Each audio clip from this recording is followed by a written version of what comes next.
الدنيا بتبقى ماشيه حلوه جدا مع حسام حسن طول ما النتائج زي الفل. انت بدات انك مشجع للمصري يعني، فانا مثلا شفت مواسم هي اوريدي كانت ناجحه مع حسام حسن، بس كانت ناجحه ليه؟ حسام دايما بيحب اللعيب اللي هو ايه، مسيطر عليه من الاخر، اسمع الكلام وما تفتحش بقك. هو كده تلعب في المركز ده، انا عارف انت تعمل ايه، اخرك بالكوره تعمل كذا كذا كذا، ما تعملش اكتر من اللي في دماغك. زي الفيديو الشهير مع جريندو اللي هو مش في ثلاثه بابا، هو ايه اللي هو ده اخر.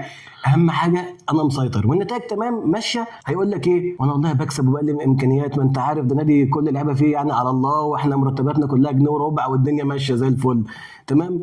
اول ما انت تبدا تعك شويه، تعادلنا ماتشين وخسرنا ماتش، ما انا يعني اي حد غيري يعمل ايه باللي انا قاعد فيه ده يعني تمام. وانا يعني كان معايا لعيبه فيرست كلاس وانا قلت لا، ولا الدنيا ماشيه في ايه. فده الموضوع بقى خلاص دلوقتي متغير. انت بتدرب منتخب مصر في جيل، مش هقول لك ان هو جيل عباقرة يعني، بس جيل ممكن يطلع يعني ايه شكل احسن من اللي احنا فيه ده شويه، وعندك امكانيات وعندك محترفين وعندك محمد صلاح ومرموش والدنيا حلوه يعني. انت تقدر تقول لي مثلا احنا حسام حسن بقاله سنتين مع المنتخب سنه ونص، احنا بنلعب بخطه ايه؟ وسع وصلي على النبي. لا لا بتكلم بجد والله. هل انت مثلا قادر مثلا تقول ان هو وليكن بيلعب 4-4-2 دايموند كلاسيكيه، لا لا اللي لا لا, هم لا مفيش الكلام ده. 4 في النص واثنين وينجات واثنين صراحه مثلا، ولا 5-3-2-1 ولا 3-5-2 ولا؟ هل مثلا في شكل وكلام؟ هو كل شويه عايز يوريك وعايز اقول للناس ان في عندي اكتر من لعيب تمام ممكن يعمل اكتر من دور ونلعب بكذا شكل، مع ان اللعيبه دي ما بتعملش كده في انديتها.